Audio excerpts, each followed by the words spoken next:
Static Shock number 3, written by Scott McDaniel and John Rossum, art by Scott McDaniel. Last left off with Static being on a rooftop being attacked by Viral for like the second issue in a row. This issue picks up right after that, and Viral has absorbed some of Static's energy, and so he starts replicating because he's literally just a living virus, and apparently Static's energy, it's all explained later, but I'm telling you now because I don't care later, it makes him replicate, and he has this urge to replicate, so that's a thing. Once Viral gets like knocked off the roof or whatever, the rest of the Power Rangers, the Slate Gang is what they're officially called, but they're just the Power Rangers, they start coming in to defend Viral. The NYPD shows up in helicopters, so they start unloading shots on Static. Static makes a shield to protect himself, and then the Slate Gang starts firing on the NYPD.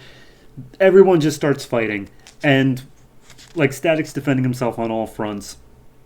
And then they start going after the Slate Gang starts going after the NYPD, so he has to defend the cops while also taking out the Slate Gang.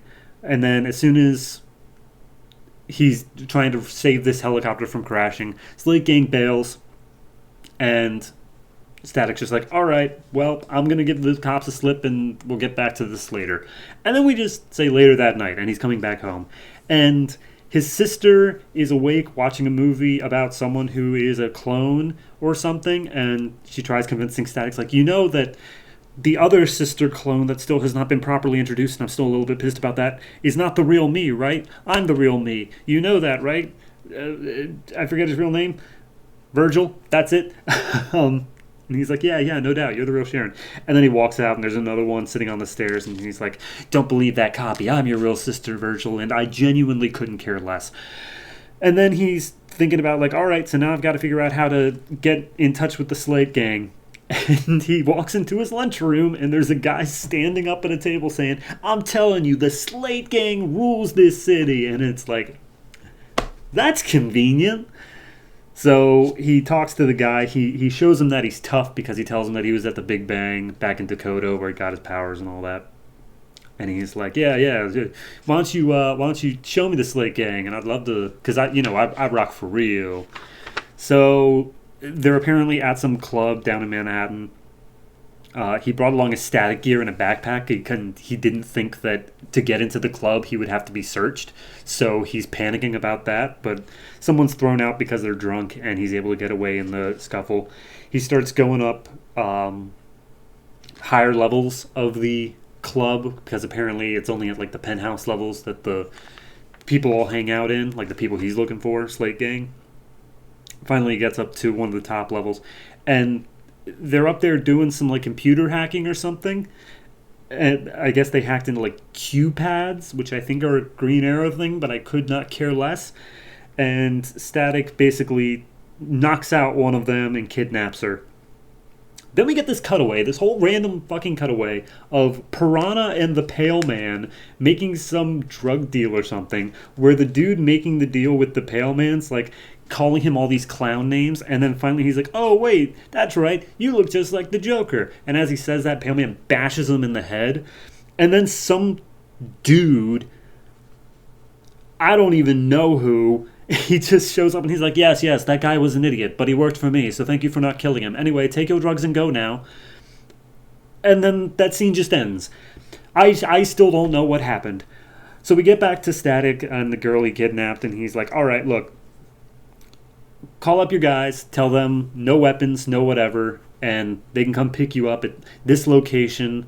It's the Shell Gate Power Station, and make sure that Viral guy isn't around. And she calls them and says like, hey, no weapons, come unarmed, do not bring the heavy. And apparently the heavy is the code word to make sure they definitely do bring Viral. Then we get a conversation between Viral and I guess his handler, who's like, hey, Viral, you need to take care of Static now. He's like, I really want to absorb his essence. And it's like, that's creepy, Viral. But yeah, you do you. Just make sure he doesn't know anything about the Dark Star, which I can't even remember if that's been brought up before, but it's brought up here. So Dark Star, and we got to make sure Static doesn't know anything about it. But maybe he already knows something about it because he took the girl hostage. But then the hostage person the hostage call comes through, and she's like, "Hey, he called for you, Viral. Come on, you gotta come with us. We're going to kill Static."